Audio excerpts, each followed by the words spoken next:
All right. Good evening, everyone. Welcome to Tuleyome's February Nature and You lecture. My name is Jeff Ben. I'm Tuleyome's Education Associate.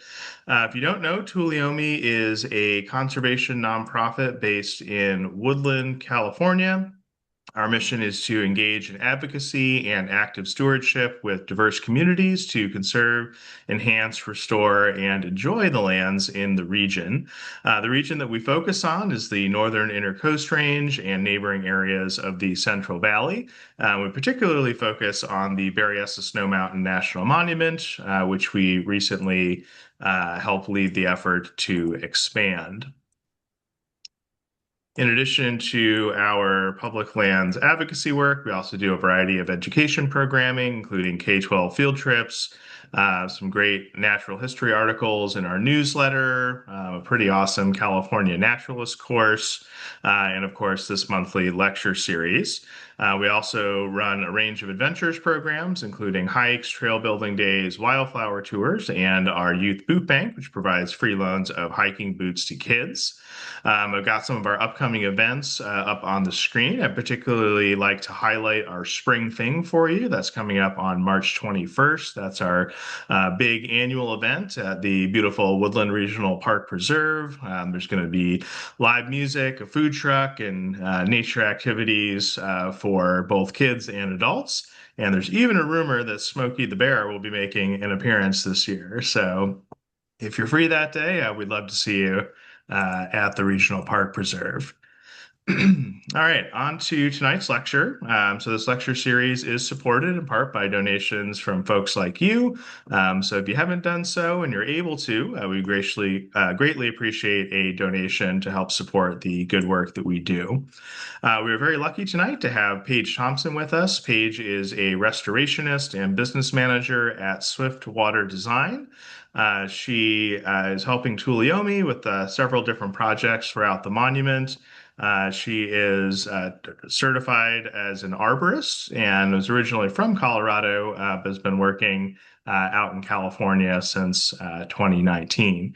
And tonight she's going to be talking to us about process-based restoration. During the talk, we ask that you keep yourself on mute and hang on to any questions that you might have. We will have some time at the end for a Q&A with Paige. All right, Paige, all yours. Take it away. All right. Well, let me share my screen. Hello, everybody. Thank you for joining me. While I am getting this up, there we are. All right. So everyone can see the slide? Excellent. Um, one moment, please. More. Okay. Well, just a second. Thanks. So my name is Paige Tomson, and I'm here to talk to you tonight about process-based restoration, otherwise known as PBR. My first introduction to PBR was when I was in college in Savannah, Georgia. One of my favorite jobs during this time was I was working as a bartender at Pinky Masters, which was a dive bar that sold $2 PBR beers, but they were $1 on Tuesdays, which was my favorite night to work. And they had that great blue iconic ribbon sign suspended out front. It's funny, decades later, I find myself still working underneath the same banner. But instead of beer, it's working with or about beavers in a kind of a way.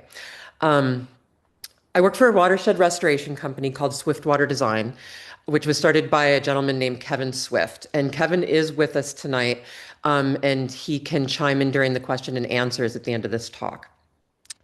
The beavers here are past and possible future logos for our company. And the reason I'm showing you these is because beavers holding shovels are a good image for what process-based restorationists could envision themselves as. As Kevin says sometimes, we're just two good beavers, 5 million years late to the party, but trying to catch up as fast as we can. So a lot of times people ask, how would you describe process-based restoration briefly? And there's a lot of ways to go about it. One way would be, well, we We try to do beaver mimicry. And it's not really that. It is in part. What we would prefer to say is something along the lines of the art and science of manipulating on-site materials, on-site energy, using human power to initiate, hasten, or stabilize a recovery trajectory at landscape scale. So how does that relate to beaver mimicry? Well, let's start with site materials. Beavers use what's immediately available, and so do we. That's usually vegetation, rocks, and mud predominantly. So that's what we also use. Then there's the on-site energy component. These are the natural forces that have been shaping and modifying the planet forever. Water carves out and erodes geology. It moves sediment and debris, and it's got a wide range of different power settings. So it can be doing a lot at one point, and then it can be very subtle for a period of time. So there's some fluidity there. Solar power drives vegetative growth, and it delivers heat. Wind power is also moving sediment, debris, but it also moves seeds, and that's an interesting component. And then firepower, it releases stagnancy. It's revitalizing the landscapes, and it opens up the opportunity for large-scale landscape resets. And then there's human power. Um, beavers beavers aren't using any equipment other than their little beaver bodies, and we try to mimic them in the same way by using the power that we generate ourselves and the tools that we can carry in. Beavers have teeth and paws. Those are their tools that they have. And we're taking our cues by using human portable ones, and that comes in the form of chainsaws, loppers, and shovels predominantly. Beavers are the experts at maintaining these wetland ecosystems, and they've been doing it for millions of years. So it only makes sense for us to look to them to go see how we would go about restoring wetlands. But what does restoration even mean? I mean, when it's an object, it's fairly straightforward to know what you're talking about as an outcome because there's usually a reference to the original thing. There's the old car, but you know what it originally looked like. Photograph may be damaged, but you have an idea where you're going with it. When you're dealing with life and with living things, it's a lot more fluid. And there are a lot of questions come up of what are we restoring it back to? Back to what time period? Let's time. I mean, I'm being I'm kind of joking here with this, but do we go back to the time when they were mining? Or maybe we go back to a time when glaciers covered the planet? Or I mean, the dinosaurs, that's kind of interesting. It's pretty warm and wet then. Obviously, we're not talking about some of these things, but I pose this for us to start thinking about what is it that we're trying to restore to, and is it more an idea or a form that we're thinking about rather than something else? This picture in the upper right-hand corner, the larger one with this mosaic pattern, that is a satellite image of a portion of the Salinas Valley. And you can see, I'll try to move with the cursor. Anyway, I don't think this cursor thing is working, but this is the Salinas River as it is right now. But and excuse me for a second, I'm going to move my presenter thing here. So from this side over to this side, these are the hills on either side. So this whole area on the valley bottom floor would normally be where this river lived. It would be meandering through all of that area. And so if we were talking about restoring the Salinas River, for example, would we be talking about trying to give it all of that process space back? No, this is the most valuable agricultural land in the world. And when we do restoration projects on the Salinas River, we're not talking about doing that. So you have to live in some reality when you're talking about what we're restoring to.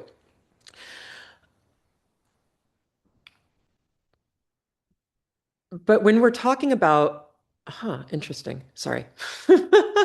Um, So when we're talking about restoration, traditionally, a lot of restoration has been done by engineers and engineering firms.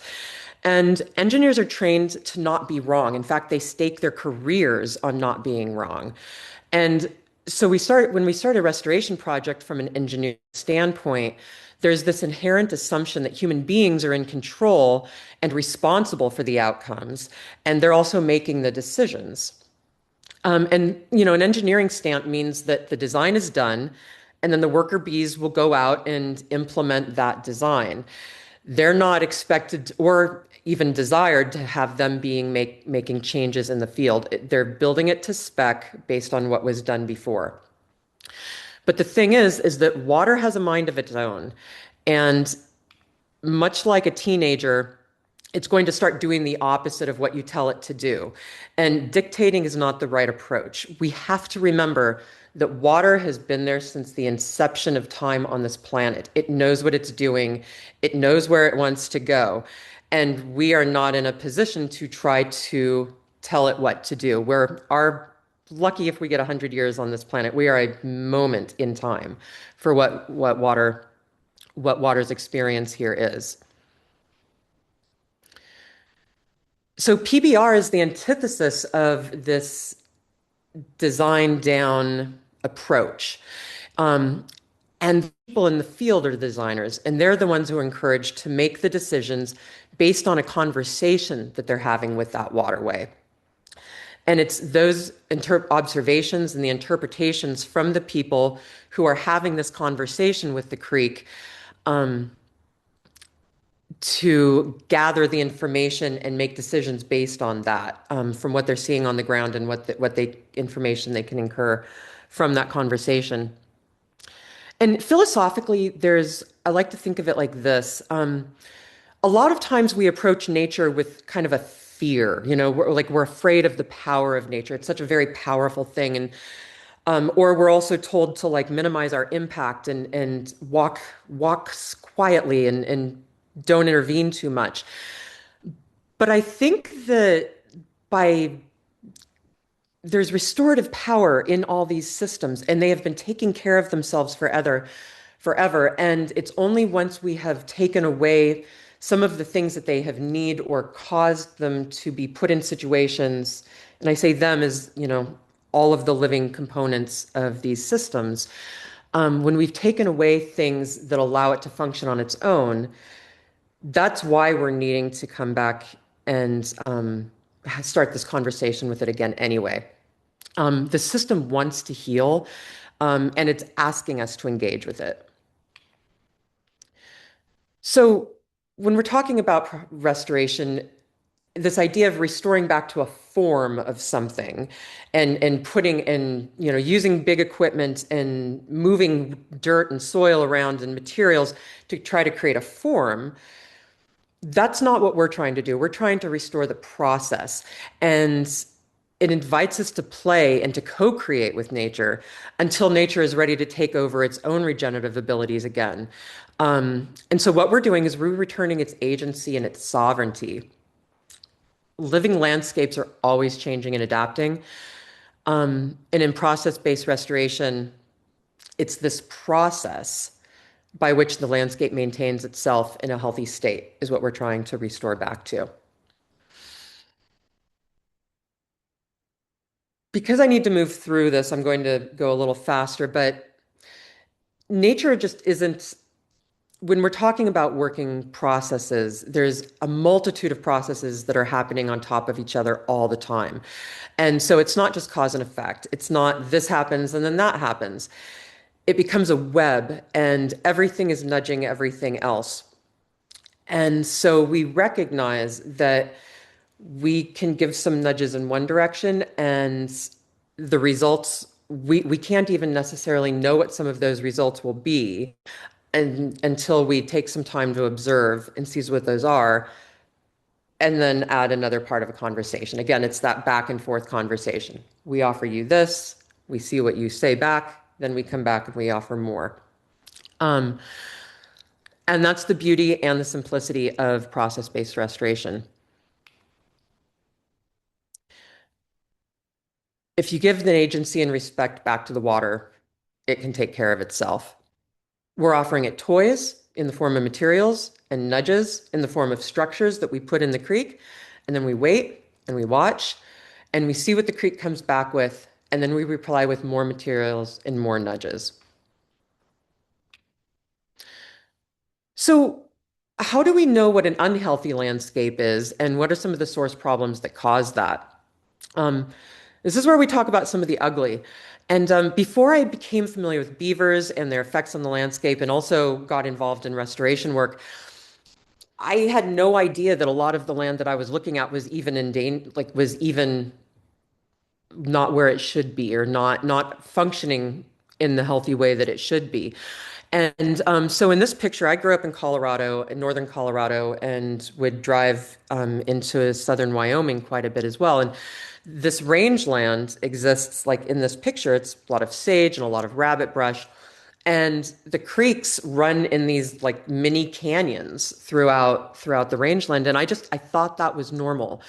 What I have come to understand, though, that is something called floodplain disconnection, and we're going to talk about that later in the talk, but that's not the ideal situation. So as we start to look at landscapes, we start to need to avert our, like, look at maybe what we shouldn't be seeing and considering as normal. In the upper right here, there's this very dense forest. I also grew up thinking that lots of trees meant a really healthy forest. Like that's what we want, right? But it's not for a number of reasons. But in this case, this is a overdense forest, and it's resulting in a lot of beetle kill in the form of all of those dead trees. And that's a massive wildfire just waiting to happen. There's some terminology here that I want to start using as well. I'm going to be using words like incision, floodplain connection, and deposition moving forward. And I want to talk about water power for just a minute. Think about this. The more water you have, the more power there is in the system. It makes sense, right? When the concentration of that water, however, or the concentration of that water determines how that power is distributed. So when you have a high flow event, you have a lot of water, you have a lot of power, and it needs somewhere to go. Ideally, it spills out over the floodplains, which then slows the water down and distributes that power over a wide surface area. This allows the water also to hydrate from above into the ground below. But when the bottom of the creek is lower than the floodplain and that water can't get out and disperse laterally, that's what you call floodplain disconnection. And oh, sorry. I'm getting used to webinaring. It's a little different, pardon me. um, so when the water is trapped in a channel like that, it's similar to putting water in a garden hose. You're taking a large amount of water and you're putting it through a very small hole, and it has a lot of power. It's like a jet, right? And so if it can't spread out, it's got to go somewhere. It starts to dig down. And oftentimes it'll dig down all the way to bedrock. And then when it can't go any further because it's dug all the way down to bedrock, it starts digging out to the sides. And you're losing a massive amount of meadow soil and putting a lot of sediment into the water every time it does that. So it's a process that just keeps getting worse and worse over time. The more water power, the deeper it incises. The deeper it incises, the more water it needs to get in floodplain, and pretty soon it can never recover.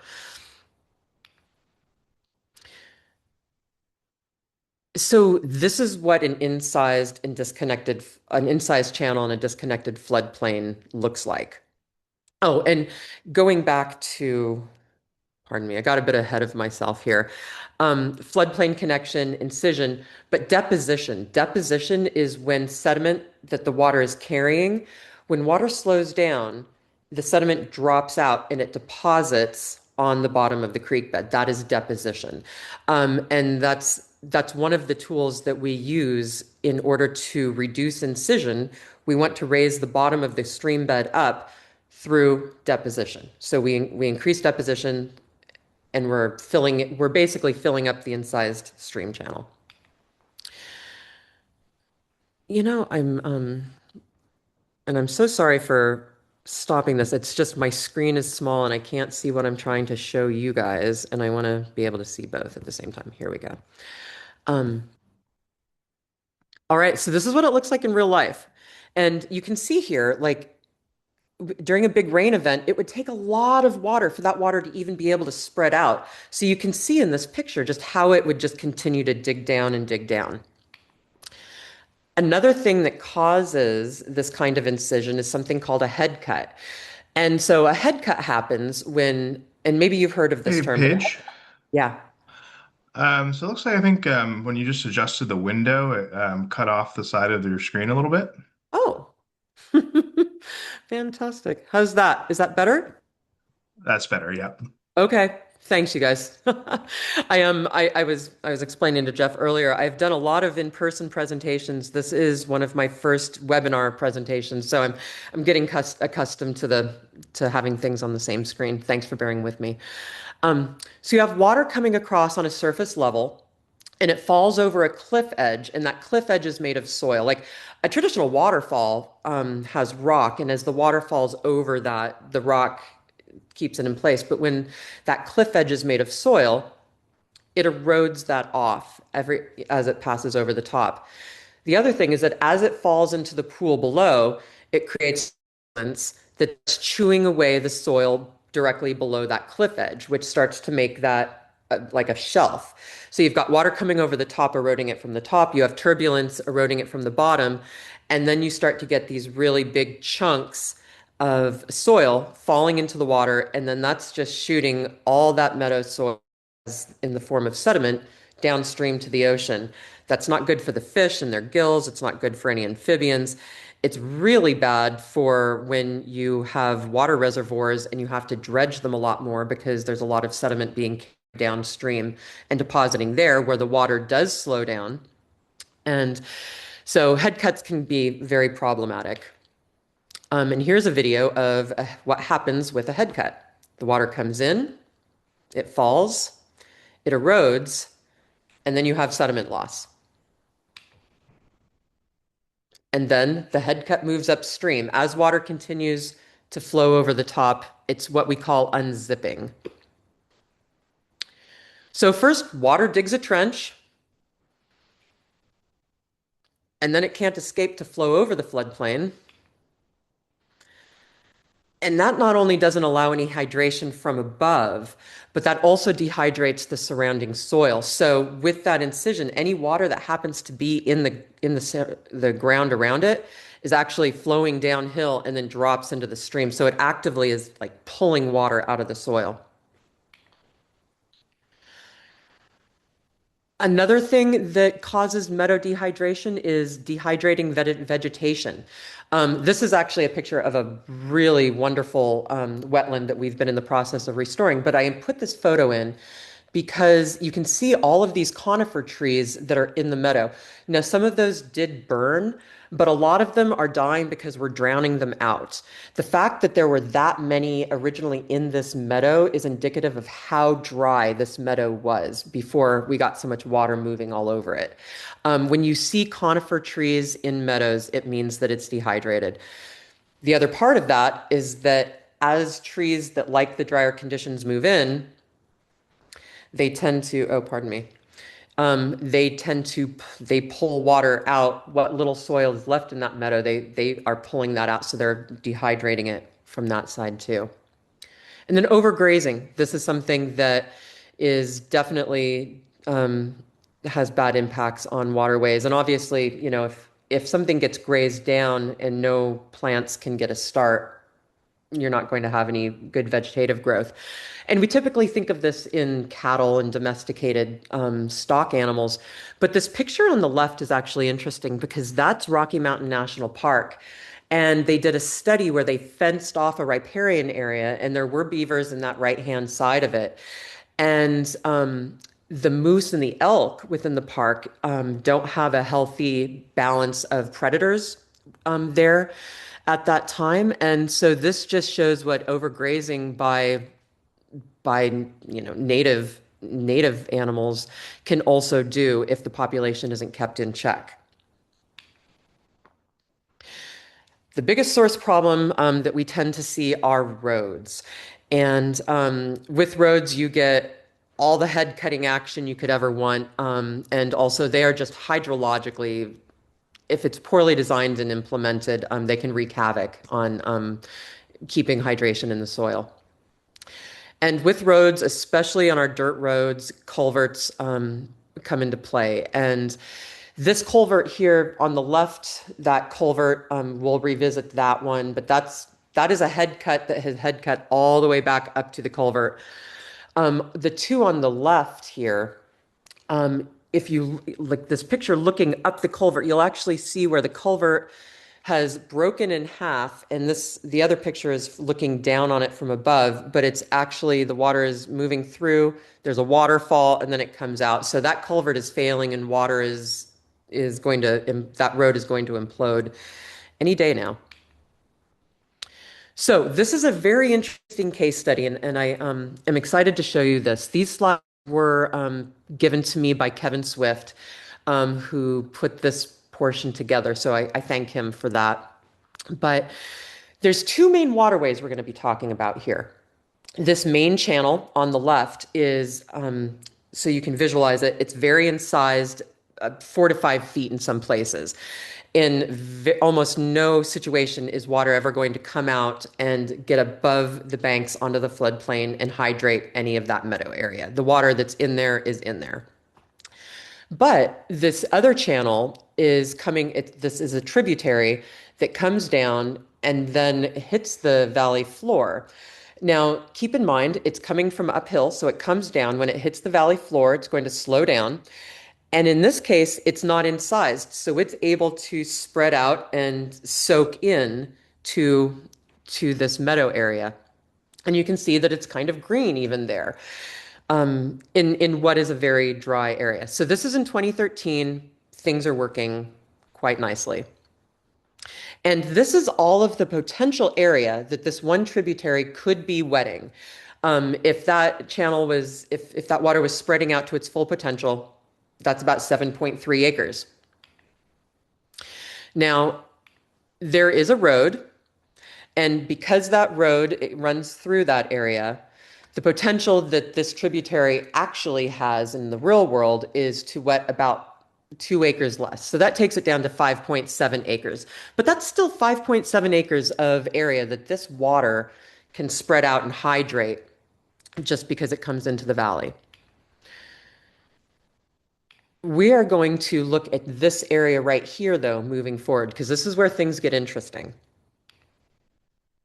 So in 2016, we're pretty much in the same place that we were 3 years ago in 2013.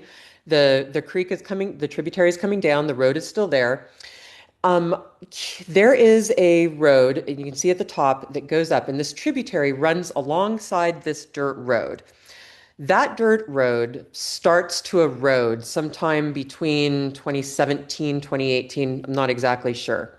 But this tributary runs right alongside it.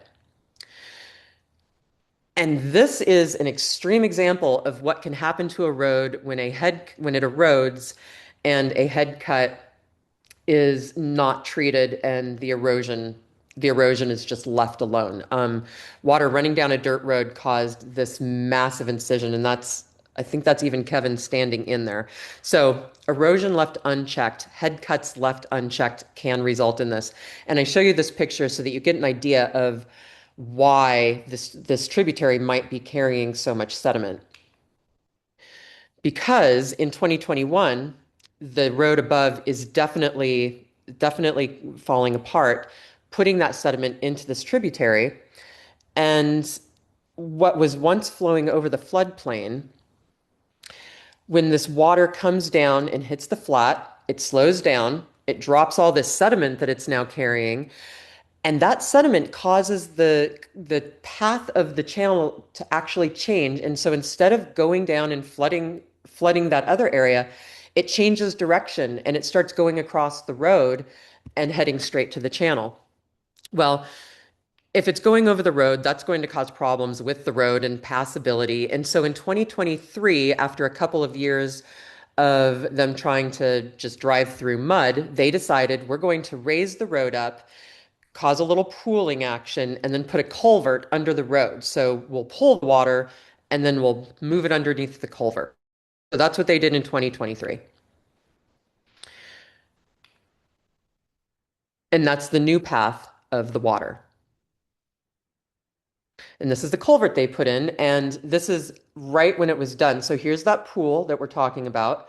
And here's the culvert. And you would never want to do this, but they even scratched in a nice straight line for the water to follow from the culvert directly into the creek. And keep in mind that this is an incised creek, right? So the water is going to go down and then it's going to fall about 3, maybe even 4 feet down into the creek. That is the beginning of a head cut. Keep that in mind. Also, these pools, what have we learned about when water slows down?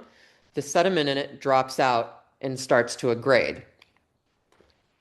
So 2 years later, that head cut that started when the water fell into the creek is now about 2/3 of the way back to the culvert head.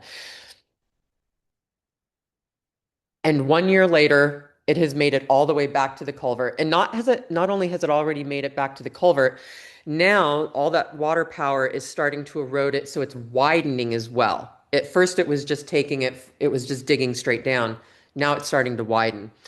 And you'll see after another year of all of this road sediment coming down, it has deposited in that pool, so water can no longer pool there.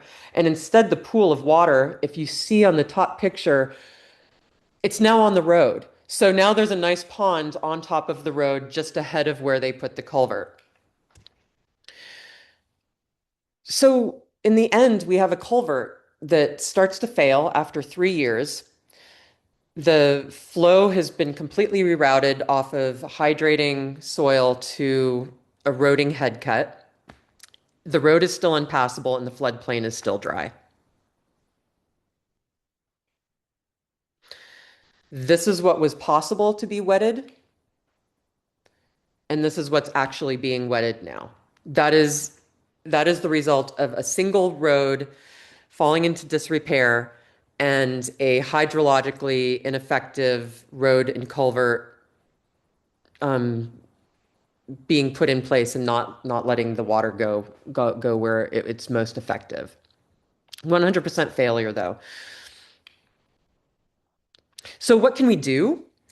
Instead of culverts, there's something called rolling dips, and this is just one solution, but there are ways to make water and roads coexist. And this is what's called a reinforced rolling dip. And so people are putting stones in the bottom so that it doesn't erode away the road and cars can still pass when there's water flowing.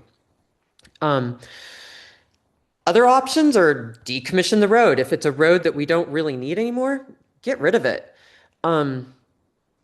You also have to remove that sediment slug from the original channel.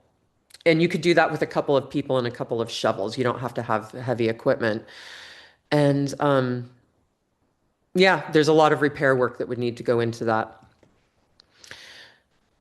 So returning back to Tasman Koyam, which is where I was showing you with the extra trees,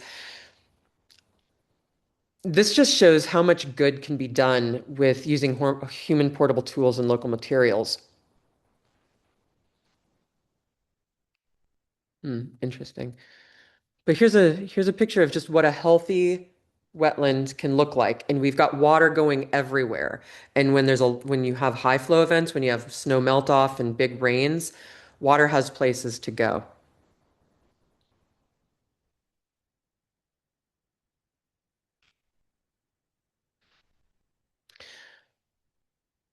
So we're revisiting this unhealthy image. And one thing I want you to notice is the groundwater table in the front.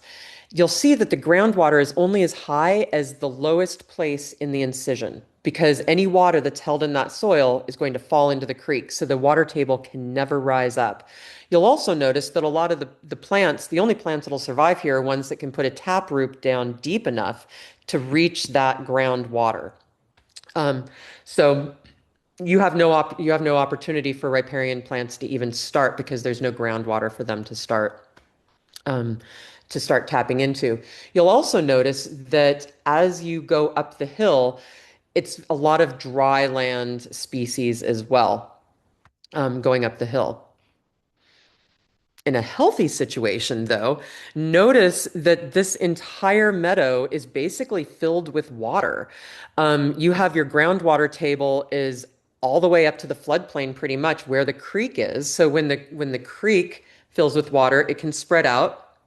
It's got sinuosity. It has some movement. It's not, it has toys and tools and vegetation to play with, and it's moving around things, and it's responding, it's living. And that's what we talk about when you can have a conversation with a creek. Water wants to do stuff. It wants to respond. It's always in movement. And when it's degraded and stagnated and quickened, it loses all of that life force that it has, and you can feel that when you're in a true wetland. The other thing I'd like to point out here is that on the sides, as you go up the hill, when this meadow is full of water, water will actually start stacking going up the hillsides too. So you're hydrating the hills around it, not just the valley bottom. And this is a picture of a wetland. This is one of our projects, and it's like in the middle stage. There's some willow in there. We've got some good things happening, but we still have a lot of trees that are encroaching in the meadow, and we don't have a large diversity of riparian plants. We've got willow along where the water is, and that creek is fairly incised, but we are bringing it up.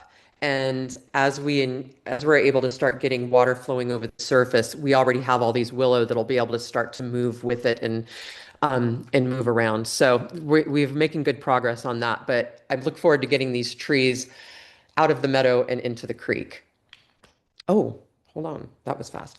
Anyway, going back to this picture again for a second, the groundwater. It's all about the groundwater, and so I want you to take a look at what a functioning wetland groundwater should look like. And that floodplain connection is really key.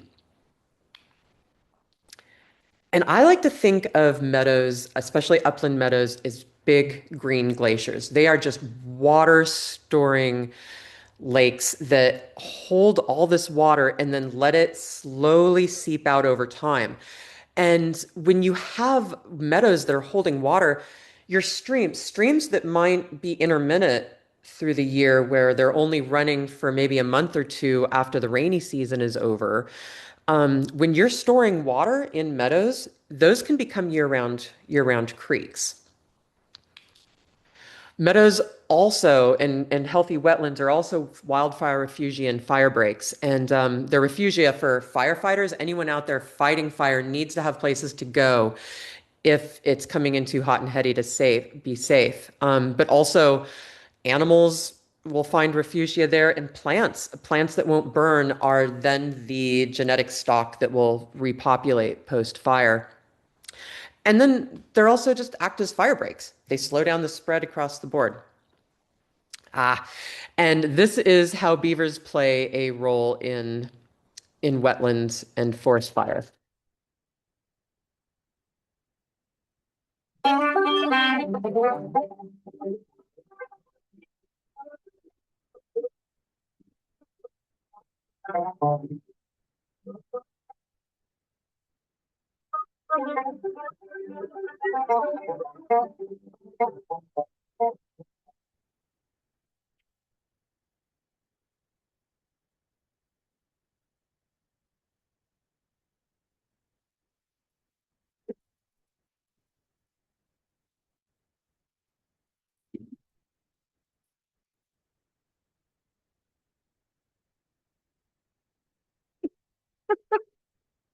Yay! I'm always so happy when the beaver puts up its little sign and says it's okay.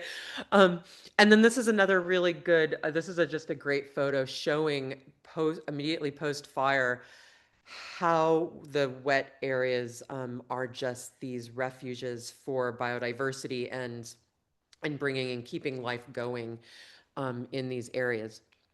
Another thing that a healthy wetland does is that water that's stored underground, as it slowly seeps into the system, it's providing cooler water.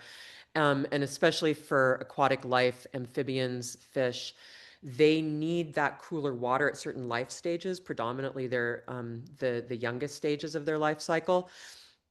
And when there's not that cold water, they struggle to get foothold populations going. And hydrographs bars. We won't get too much into this, but this is two hydrographs, and hydrographs show the amount of water in a system at any given time. And so this is the graph on the left is a degraded wetland. The one on the right is a healthy wetland, and this is over the course of a single storm, both identical.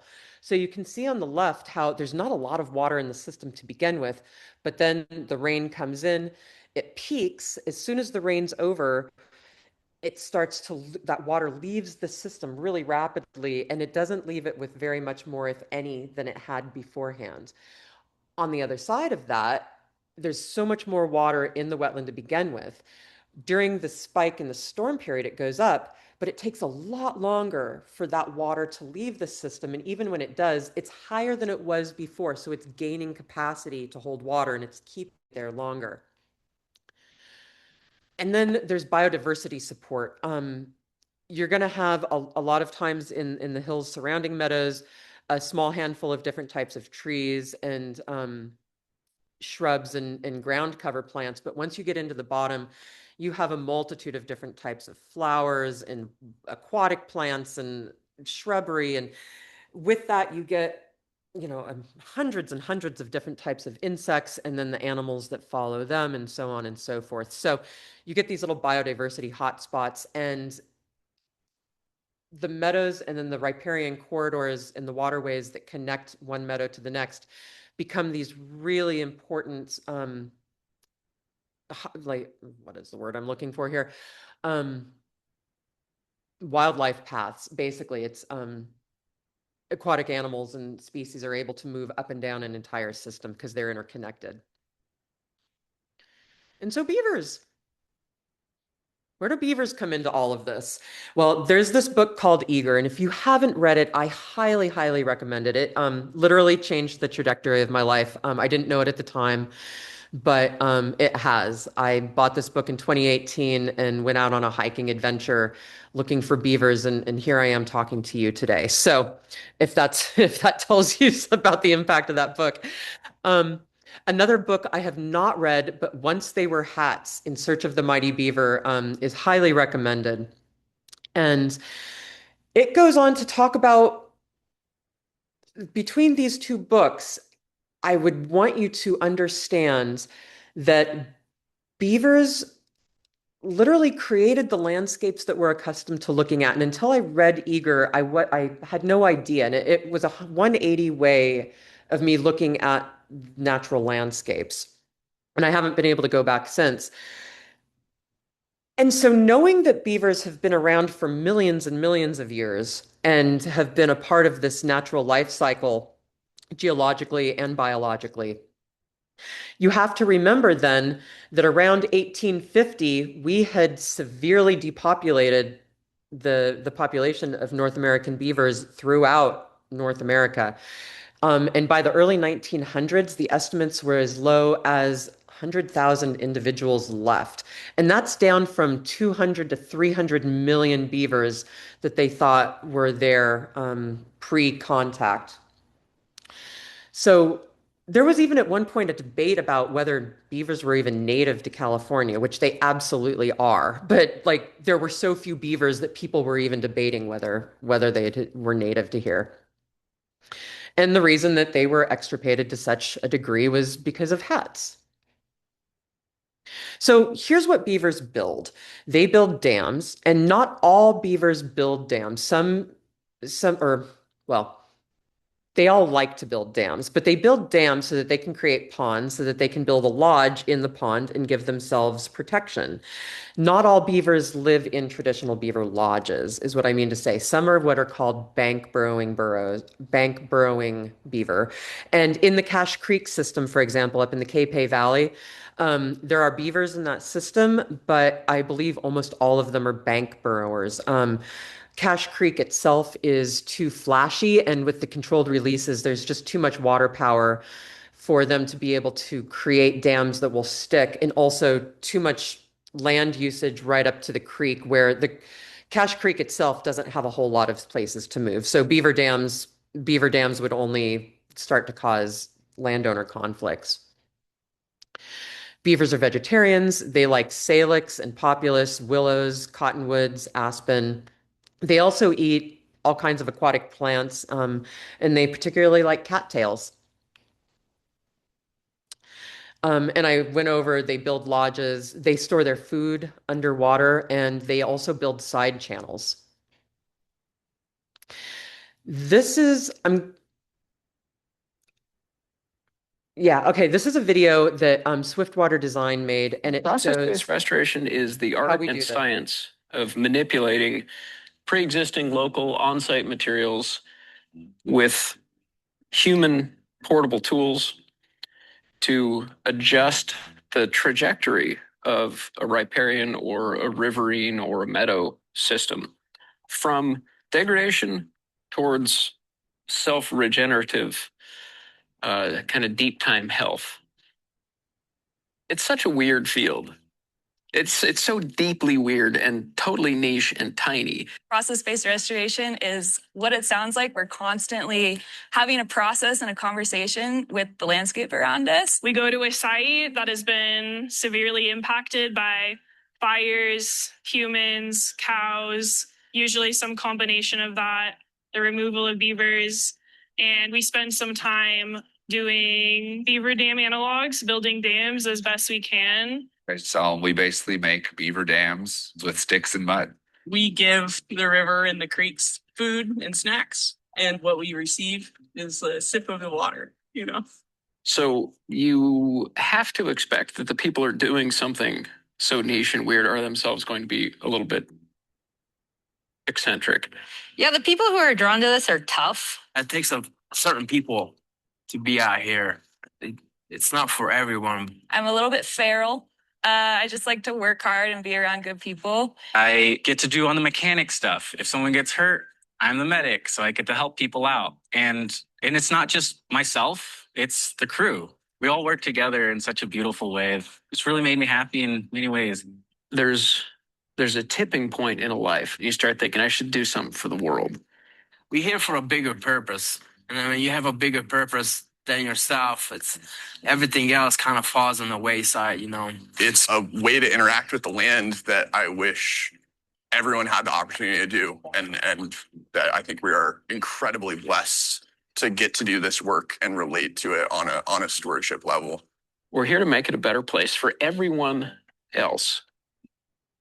And in the course of so doing, we're saving ourselves in service to the more than human order. There was this message that got through to my head that was like water, like make a difference with water. Doing this work has absolutely changed how I relate to myself. I feel like one of those animals on National Geographic. I feel like the luckiest person. I think. At Swiftwater Design, we make dry land wet. So I wanted to show you that video, and I know it was a little more about like the crew and the work that we do, but it showed like how we're building some of these structures. And it also, because one of the things about process-based restoration is that instead of creating jobs for machines, we're creating jobs for people. And that's the video that's on our About Us page. So it goes into that. But we're getting short on time, and we're almost through this presentation. But when I was first asked to do this talk, I was asked to give a talk on beaver dam analogs. And I always have to explain to people that beaver dam analogs are the sexy result of all this fun stuff that happens out in the creek that we do. But they are just a tool in the toolkit of a much larger restoration discussion. So beaver dam analogs, these are types of structures that when we talk about beaver mimicry, this is where that is its most obvious result. And so here's how we go about building a channel spanning beaver dam analog. This is the before, and you can see we've got our materials staged on the bank. They're all pointing in the right direction for ease of use. We are professionals at this, and we try to make it pretty efficient. And then this is our channel spanning structure that we've put on the left here. And you can see that it's backed up the water. And going back, you can see initially, see how there's all these riffles. There's a lot of that movement. We have slowed that water down, and now it's slowed down, it's pooling, and any sediment that that water is carrying will start to fill that in. And then down in the lower right-hand corner, that's just a different structure showing that how we put some weight on the back of those. And this is the before and after. You can look at it side by side, and you can see how much water is slowed down and how much is just soaking into that landscape. And this landscape in particular, it's called Sage Flats, and it's all sage. And so we're hoping in a few years from now, we'll have so much of that sage drowned out that willows will be able to start taking over.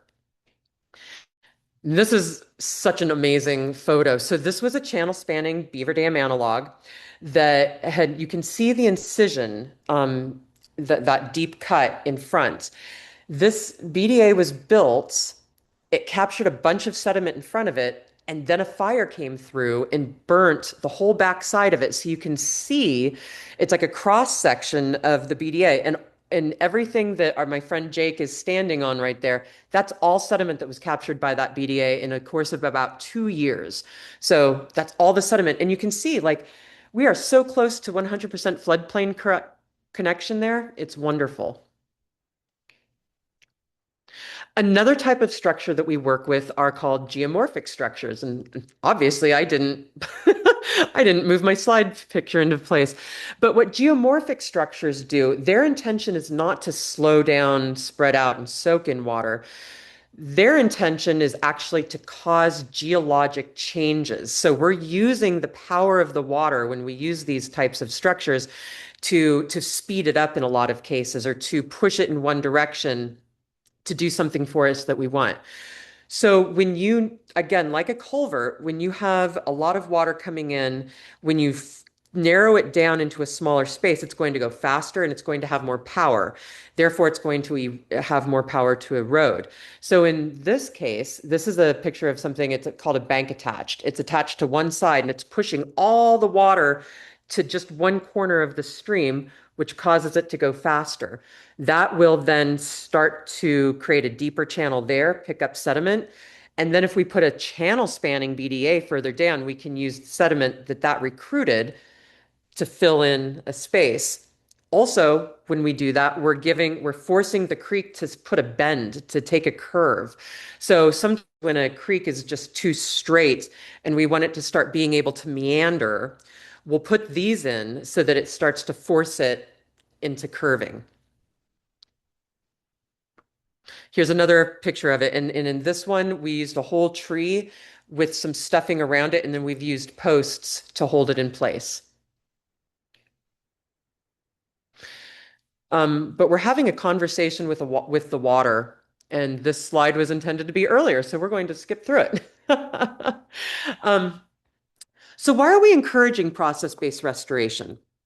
We're encouraging it because it's really efficient in every way, in the mobilization of the people and the equipment, to the time it takes to get work underway, to the amount of time that you can actually start to see real change. It's self-regenerative and it's self-sustaining. So once we go in, we're not expecting to try to maintain something forever. We're just setting in motion the processes that the river and the system will take over. So hopefully it can take care of itself in the long run. The carbon footprint is incredibly small.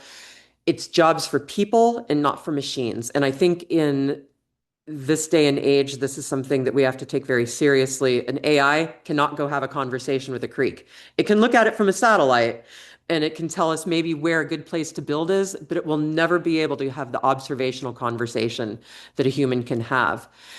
And also, the restoration economy is just like families have lived off the land in various disciplines for a very long time, logging families.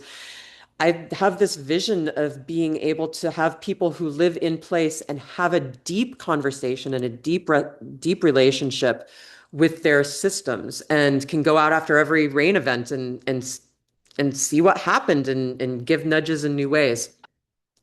It's way less money, way faster to get started. I kind of talked about that. But it honors the agency that the natural world has, and it utilizes the processes by which the earth has been, changing itself since its inception. We're not recreating any wheels. We're just letting the system do what it knows how to do, and we're getting out of the way. We have been inserting ourselves for so long that we can do a little more nudging, have a good, healthy conversation, and then step away. And that's the restorationist's goal. And then what are some of the other benefits? Well, it's easily reversible. If something happens as a result of doing some structure work in a process-based way, you can take it out. It's not concrete and rebar. It's sticks and mud. There's not really a lot of failure. If a creek doesn't like a structure that's been put in, it'll tear it out and it'll spit that debris out somewhere else, and then it'll utilize it in that way. So if it's not useful where you put it, it will become useful somewhere else. And in that same vein, there's not really any maintenance because we're not dictating a particular structure. We are saying, here's a place where we're giving you a toy to play with. And then if it likes that, and if it starts to do what we hoped it would do, we can come back and we can build it larger. We can add to it, but we're not maintaining it in the same way that it was built before because it's a conversation. And then eventually, because we're using all natural materials, these eventually just become invisible in the landscape and you never know that we were there. So, we look to beavers and they're teaching us, and I just am so thankful that we have them to look to, because it would be really difficult to know how to go forward without their guidance. And with that, I think we're ready for some question and answers. I went about 5 minutes over, but thank you for bearing with me and my newbie status in doing a webinar. And Kevin's going to join me here too. Thanks. All right. Thank you so much, Paige. That was an awesome talk. Very interesting. I know I have some questions, but if other folks have questions, you can raise your hand and unmute and ask, or you can type them in the chat, and I would be happy to relay the question to our speakers. So I'll get things started. So I was really struck by you're talking about the relationship between the levels of the creeks and these incised channels and how that affects groundwater levels, and can create these really dry areas because it's pulling that groundwater out. I was wondering, how far away from an incised creek is it draining? Is it like the whole valley? Like how big of an area is that incised creek like sucking the water out of? I'm going to toss this to Kevin. Yeah, it's total. To conceive of a valley correctly, imagine you're having a nice evening in your hot tub out staring at the stars, and a stranger walks up with a chainsaw and starts cutting down the end of your hot tub. Well, the whole hot tub will drain down that slice. And so you can see groundwater effects not just across the entire valley bottom, but climbing up into the hill slopes, which was the most startling thing I saw. One of our builds, we were working on a channel that was about 6 feet too deep. We added 3 feet of water, and we saw the green walk up the hill out of the channel much farther than we ever expected, including our really pessimistic groundwater guy. He was telling us, you're not going to make a difference downstream, nothing changes. Oh, and by the way, that over there is you. So it's quite startling how total the effect is of that drainage. Whatever your lowest point in the valley is at the bottom of the channel, you're not going to get groundwater above that unless, like the Cape has got the super weird, wrinkly, crazy geology. In those cases where it's that changeable, it's quite hard to derive a useful signal from like a single groundwater well. But in these big meadow systems that have relatively uniform soil, you can fix a mile of creek and get 100 acres of meadow out of it. It's amazing. Well, cool.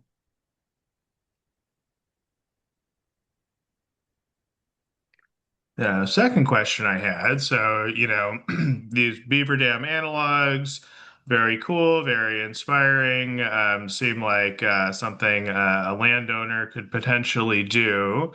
Do you have to, like, can you just go out and build a BDA on your property? Do you need to talk to a state water agency about it? How does that work? I'm going to hand this one to you again, Kevin. Okay. Um, the line that you'll get from all of the regulators is that you have to get quite a large quantity of paper to feed the system before you can do any good in the world. And I think that my stance on this is effectively the current regulatory environment is either directly complicit in or has been helpless to prevent the current degradation of our ecosystem. Now, I'm sure that all of these policies were put in place for good and sufficient reasons in 1940 when people were driving bulldozers up streams and tearing the wood out. Sure, absolutely. But that regulatory framework has not kept pace with the innovations we've been creating in the last 15 years of an almost zero disturbance, the kind of biodegradable structures that nature builds anyway, and working in much, much smaller systems than the folks that are employing a lot of diesel ever would consider. So the reality of it is, if you have enough land that you can build appropriately scaled structures with your materials on your land for your purposes and not break anything, I am of the opinion that, like Paige was talking about, the whole love it and leave it alone ideology, that others nature, that makes us different than. And it says to you, the people, you just have to sit here and take it.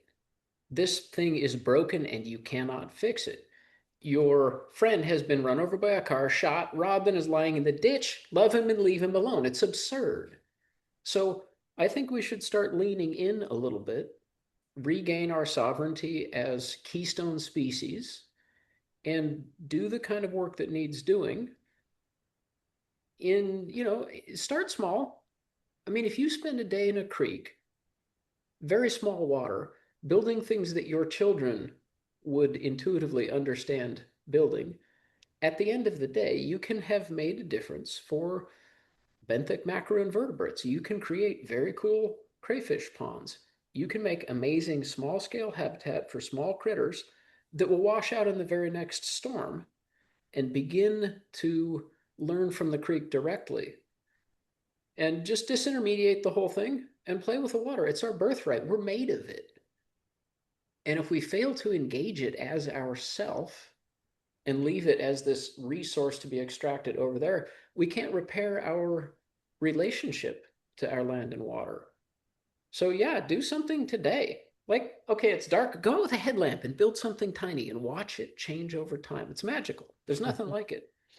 And the only thing I would want to add to that is that though be aware if you have anadromous fish, meaning fish that spend time both in the ocean and migrate up into fresh water, that fish passage is something that you need to think about. And so don't build anything so big that you actually stop water flowing. That can be, so you need to keep in mind what critters are using the water that you have, and don't do more harm than good. Okay.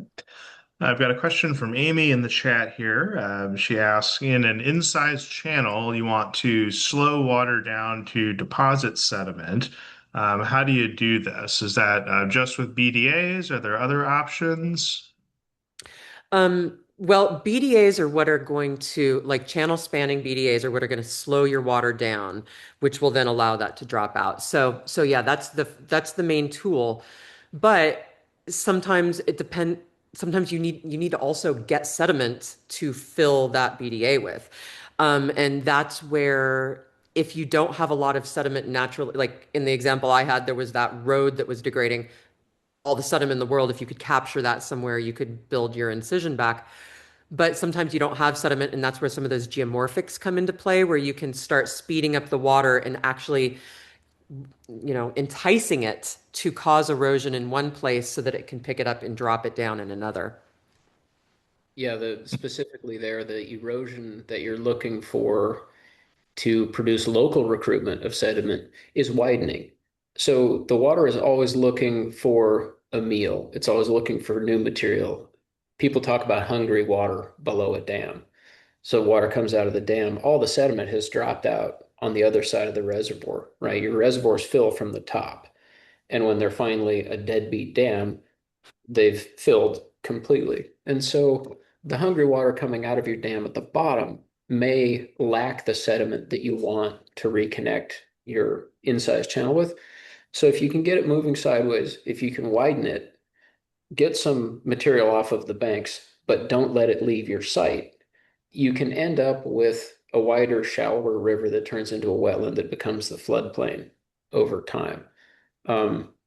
In the case of employing the geomorphics, you want to own both sides of the creek. It's no fair just eating your neighbor's pasture to fix your incision. Mm-hmm. Yeah. All right, I think we've got time for one last question, if anyone else has a question.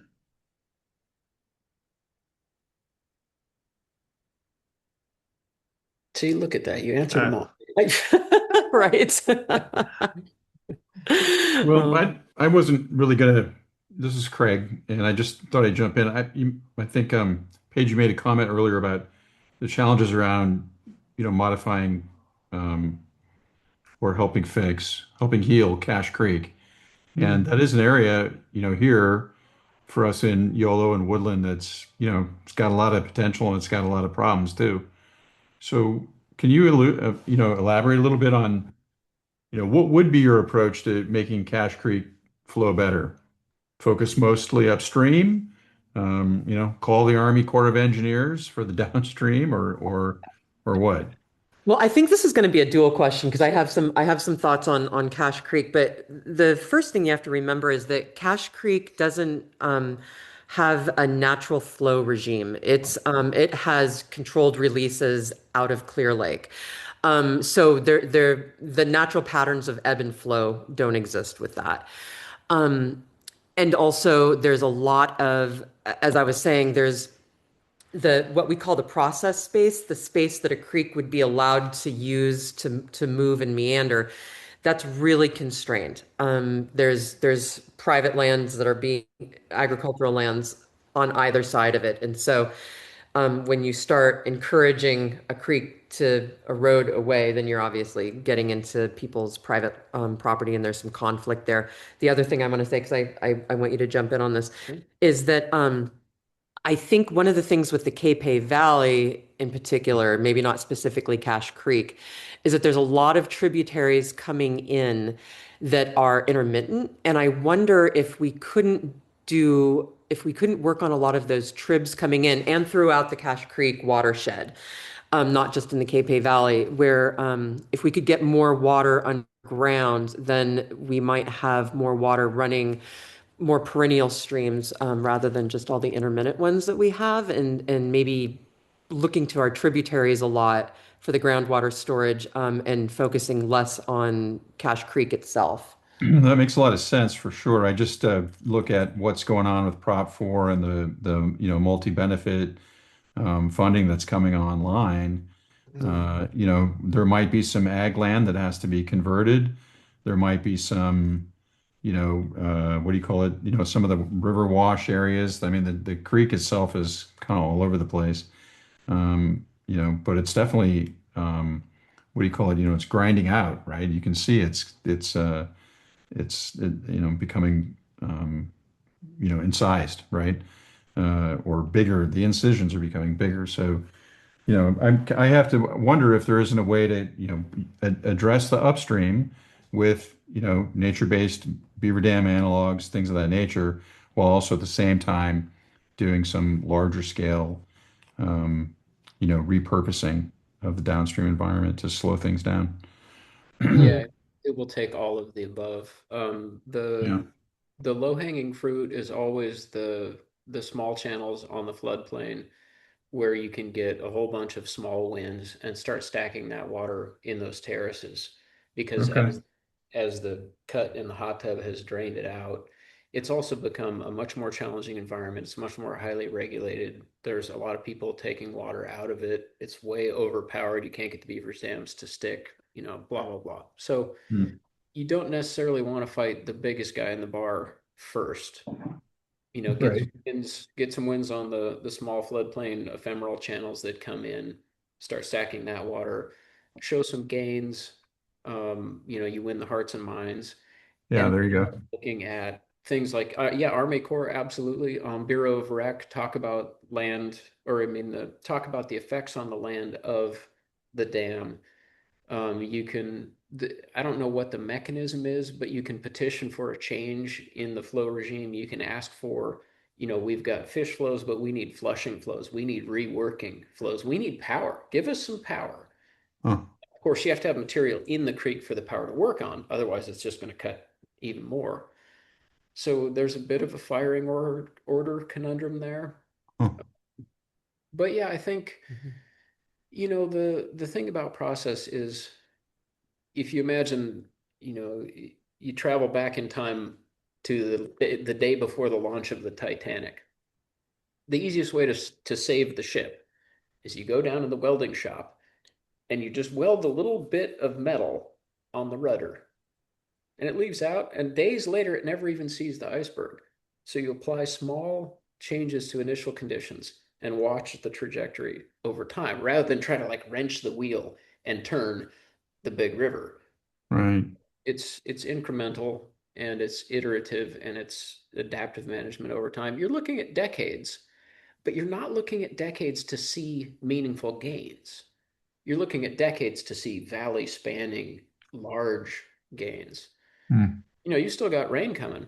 If you all went out and built a couple of things on your places and all the little creeks, in 3 months, you'd be able to host a walking dinner party and everyone looks at everyone's structures and you would see meaningful gains. It's that fast. You can see stuff in a day. If all you want to do is make a pond, you can do that in an afternoon. So, yeah, the large stuff will take a lot longer, but the small stuff is also the most communicable. Like, it's really easy to say, look, my kid built this thing. It filled in a day later, and here we are 3 months later, and now it's grassed over. Yeah. Yeah, I So, like that. yeah, I would chase that one, I think. All right. Thanks. Sure. Yeah, thank you. Thanks for taking the time on an evening to do nerdy science stuff. Yeah, yeah. Yeah, and All I part of really the fun. appreciate everyone coming and listening to this. This is great.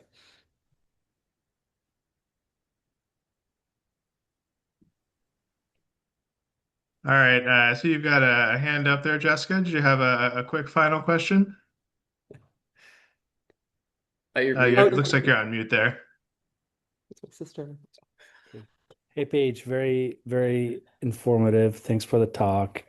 The question that I have with the recent funding changes by the government and the budget cuts, how is that impacting what you guys are doing? And then is there ways around it? What are the challenges? How do you find people navigating this in the current environment that we're in? So it's interesting. Yeah, the funding, it's interesting. The language around funding is changing. What was once, maintaining healthy forests is a consistent, but the way that we talk about it is changing. Now we're calling it fuel load reduction. So some of the words around it are changing, but some of the money is still in the pipeline there. So that's good. But it's being direct. You can maybe talk to this a little better than I can, but there is money there, but the uncertainty is greater that it will continue to be there. So that's one component of it. Yeah, what's happened the last 2 years, uncertainty has increased. I still don't think money is actually the choke point in the long run because they're just going to print more. I mean, I've literally had people ask me, can you burn this money? Can you take this pile of money and burn it so I can say I did something with it? So, well, yeah, sure, we can do something with it. But the thing we're running into that's more difficult and more pernicious and more problematic is the people who have been beheaded and the empty offices and the missing links in the chain of the regulatory necessities has really, last year that cost us 4 entire builds, one of which is bleeding to death. I mean, the thing is falling apart and we cannot get someone on the phone to sign the paper. And so this is the relational disconnect. The folks that don't want the extra work or won't pick up their phone or got fired are lacking the relationship to the site they're meant to care for and administer. These people got hired because ostensibly they love our shared heritage as the American land, right? And then, now it's a lot of work. I don't feel like doing it. So a lot of good, talented people got the chop. A lot of lazy people that shouldn't have the job aren't doing the job. So I think midterms will be interesting. Next year, I'm actually a little more concerned than this year because we've got a lot of allocated funds. There's a lot in the funnel. Next year could be a question. Yeah. And we're definitely looking towards private landowners, and we're working with one private landowner right now that just set up their own situation with a fiscal sponsor so that they can take donations themselves, and tax deductible donations, and go after grants. So there's the landscape of our own business is changing to be able to adapt to adapt away from the traditional. A nonprofit goes after grant money, gives us, finds the project, does the permitting, hires us to do it, to landowner has a project, funds come from different ways, different sources, as does the permitting, and then go from there. So it's just again, it's adapting. It's a process, It's process-based funding. Process-based funding. So, yeah.